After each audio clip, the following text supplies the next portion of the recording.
Assalamualaikum warahmatullahi wabarakatuh. Para pemirsa Antara TV rahimakumullah.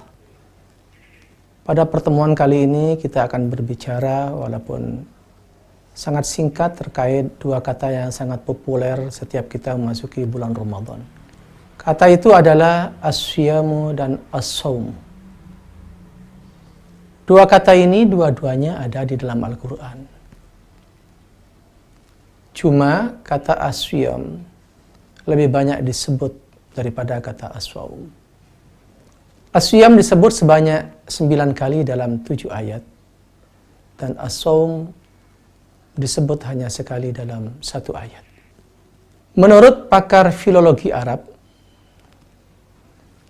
Abu Hilal Al-Askari dalam Al-Furuq Al-Lughawiyah, dia menyebutkan bahwa setiap ada perubahan morfologis pada satu kata, maka dia akan mengalami perubahan atau perbedaan makna. Termasuk perubahan kata saum dan siyam. Dari tinjauan sufistik, kata siyam lebih sering diasosiasikan dengan kegiatan-kegiatan syariat. Sementara kata as-saum lebih kepada persoalan tarikat. Demikian kita menemukan kata as-saum itu ketika Allah menjelaskan tentang seorang perempuan suci yang melahirkan Nabi Isa alaihissalam. Ketika Allah selesai mengalirkan sungai di bawah kakinya dan menurunkan kurma segar di samping beliau ketika hendak melahirkan Nabi Isa, Allah berfirman, "Fakuli washrabi wa qarri 'aina fa imma tarayinna minal bashari ahadan faquli inni nadhartu lirrahmani sawman falan ukallimal yawma insiya." Maka makan dan minumlah serta tenangkan hatimu. Bila nanti bertemu seseorang, katakan kepadanya, saya sudah bernazar, saya sudah berjanji kepada Tuhanku untuk melakukan saum. Maka saya tidak akan berbicara kepada siapapun hari ini. Para pemirsa yang budiman, itulah saum atau puasa yang dilakukan oleh Siti Maryam. Puasa dalam tataran tarekat. Puasa bicara. Beliau berjanji kepada Allah untuk puasa berbicara. Tidak melayani siapapun yang berbicara kepadanya. Para pemirsa, dalam tataran puasa syariat, kita diikat oleh aturan-aturan fikih. Maka seluruh rukun syarat fikih harus terpenuhi. Kita melaksanakan ibadah sholat, ibadah puasa, dan ibadah lain-lain.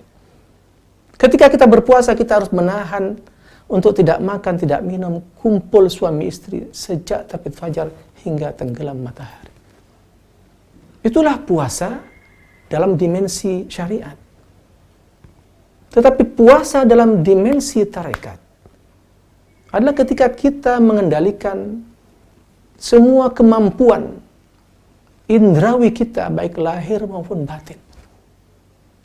Mohon maaf, contohnya misalnya kita dengan lisan puasa bicara, dengan mata puasa melihat, dengan telinga puasa mendengarkan.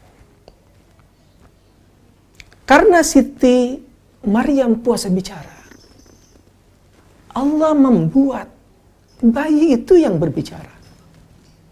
Maka bayi itu yang menjawab semua tudingan, tuduhan, cemoohan orang ketika Siti Maryam keluar dari mihrab sambil menggendong bayi.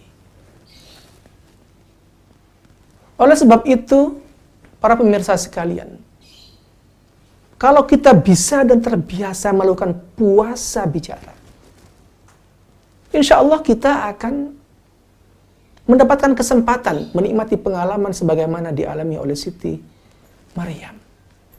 Kalau kita puasa bicara, maka Allah akan memperdengarkan suara nurani hati kita. Sebab menurut riwayat, Allah itu memiliki taman pada diri semua kaum muslim-muslimat. Tamannya itu ada di hati. Allah membisikkan petunjuk-petunjuk, arahan-arahan, hidayah-hidayahnya itu lewat hati kita. Tetapi karena terlalu sering berbicara, jarang sekali puasa bicara, kita bising. Kita tidak bisa menikmati bisikan-bisikan Allah lewat hati nurani kita. Para pemirsa yang budiman, puasa bicara itu tidak sekedar menahan lidah untuk tidak menggunjing, bicara kasar, bicara kotor, memfitnah, menebar hoax di bulan Ramadan. Sebab di luar bulan Ramadan itu semua juga dilarang. Dengan puasa bicara, Allah insya Allah akan membantu kita untuk semakin mempertajam fungsi pendengaran kita. Sebab konflik pertengkaran antar kelompok, entah itu di dalam keluarga atau dalam organisasi, itu terjadi karena semua orang, semua kita hanya ingin berbicara dan tidak mau mendengarkan. Itulah kenapa Allah mengajarkan kepada kita lewat kisah Siti Maryam agar kita belajar, berlatih agar bisa melakukan puasa bicara. Dengan puasa bicara, kita akan mendapatkan hikmah begitu banyak. As-sumtu hikmatun wa qalilun fa'iluhu. Diam itu hikmahnya banyak sekali. Namun sedikit yang bisa melakukan itu. Apalagi di zaman seperti sekarang. Saat musibah, wabah di mana-mana. Corona menerjang kita semua. Semua orang pengen bicara. Semua orang pengen didengarkan. Tidak ada sekalipun yang dengan legowo hatinya untuk hanya mau mendengarkan. Saya sami'na wa ata'na. Saya dengarkan dan saya taat. Tetapi tidak, padahal ini bulan Ramadan.